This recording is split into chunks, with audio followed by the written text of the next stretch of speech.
Sahabat, saya lagi menunggu penerbangan. Saat ini berada di salah satu bandara.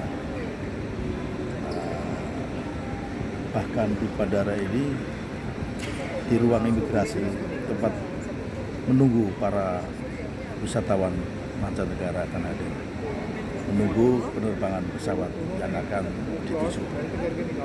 Teringat peristiwa di Tegal tanggal 27 Desember yang sebentar lagi tanggal 1 Januari 2025 adalah peristiwa yang ditunggu-tunggu oleh umat manusia sedunia, yaitu perubahan tahun pada saat tepat jam 00.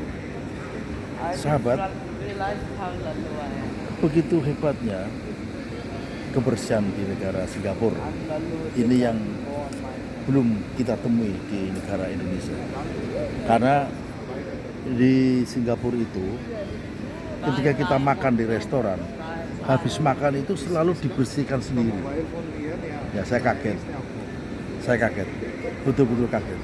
Sehingga meja makan tempat kita makan benar-benar bersih, tidak boleh tersisa oleh kotoran, baik itu puntung rokok atau plastik yang berserakan. Di sini benar-benar disiplin dan tertib sehingga negara bersih.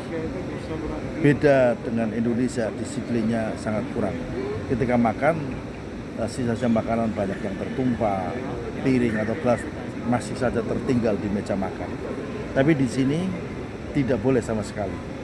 Budaya bersih memang diterapkan di sini, di negara sini. Ya sahabat, saya masih berada di sini menunggu pesawat terbang.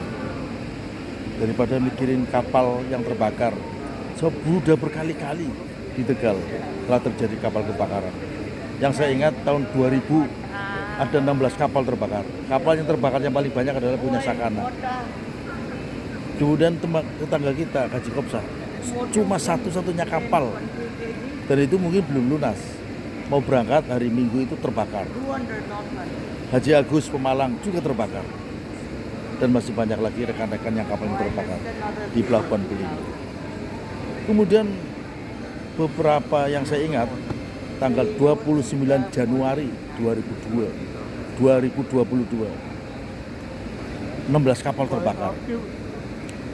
Kemudian tanggal 14 Agustus 2023 kapal terbakar juga. Dan kemarin tanggal 27 Desember 2024 24 kapal terbakar. Yang paling mengenaskan adalah 63 kapal terbakar pada saat tanggal 14 Agustus 2023. Lalu sampai kapan pemerintah atau pengelola kawasan Pelabuhan Belitung dan Jonggol akan membenahi apakah kolam itu sudah terlalu overload, menyempit atau pendangkalan yang belum pernah dilakukan pengerukan. Saya ingat betul pada saat salah seorang gubernur datang ke sana, mengapa kapal tidak bisa digeser? Lalu dijawab, tidak bisa digeser karena pendangkalannya sampai melebihi batas toleransi, sekitar 6 meter. Harus ada pengerukan. Tapi dijawab oleh sang gubernur yang arogan itu, jangan bicara pendangkalan, ini bicara tentang kapal kebakaran. Loh, pertanyaannya kan mengapa kapal tidak bisa digeser? Ya karena pendangkalan itu, sehingga kapal yang mestinya harus digeser, tapi karena dangkal kolamnya sehingga tidak bisa digeser. Ya sahabat, peristiwa mengenaskan. Lagi-lagi yang demikian adalah nelayan. Jangan-jangan ada unsur kesengajaan. Aku tidak tahu. Karena saya ingat pada saat peristiwa Tanah Abang kebakar yang direnovasi, ternyata ada oknum. Kemudian biasalah pengembangan kota, pasti yang dirugikan dan yang diuntungkan. Kalau pembatasan kapal cantrang memang dilarang, mestinya pemerintah dengan tegas melarang. Mudah-mudahan kebakaran yang terjadi terus-menerus itu bukan unsur kesengajaan. Tapi sampai hari ini belum ada penetapan tersangka atas kelalaiannya atau apalah yang menyebabkan kerugian imateri dan materi yang sangat besar. Kalau sopir menabrak, kemudian yang ditabrak meninggal dunia, biasanya kena pasal atas kelalaiannya menyebabkan orang lain meninggal dunia. Tapi kebakaran ini saya belum pernah mendengar apakah ada tersangkanya atas kelalaiannya. Mestinya siapa yang lalai?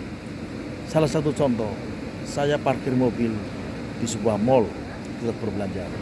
Lalu mobil itu dicuri barangnya, atau pecah kaca, atau bahkan mobilnya hilang. Terus siapa yang akan bertanggung jawab? Pengelola mall atau petugas parkir? Nah, sampai demikian juga kapal. Kapal yang ditambatkan di kolam pelabuhan sudah dipungut biaya tambat pelabuh. Bahkan nelayan dipungut pungutan hasil perikanan, namanya PHP, atau dengan bahasa lain PNBP, penerimaan negara bukan pajak, 10%, baik pasca maupun pra. Tapi yang terjadi apa, sahabat?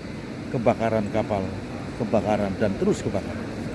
Saya tidak mencurigai orang siapa pelakunya, saya tidak mencurigai siapapun yang akan melakukan pembakaran, dan saya selalu berpikir positif tinggi. Ya, Indonesia khususnya Tegal, nelayan sedang berduka. Oke sahabat, sebagai evaluasi, marilah kita rembuk bagaimana agar tidak terjadi pengulangan kebakaran.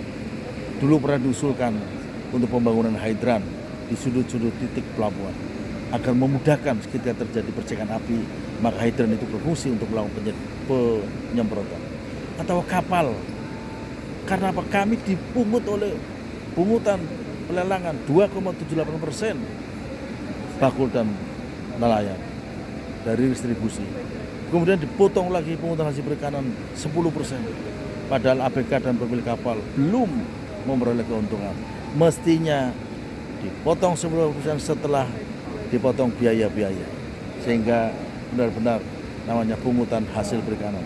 Bukan nelayan hasil, belum berhasil, belum dapat keuntungan, tapi sudah dipotong oleh KKP dengan alasan PNBP, penerimaan negara bukan pajak. Oke sahabat, kita sedang berada di sini di Bandara Singapura untuk sekedar jalan-jalan dan refreshing. Sekian, salam sehat, suki, selamat untuk kita semua.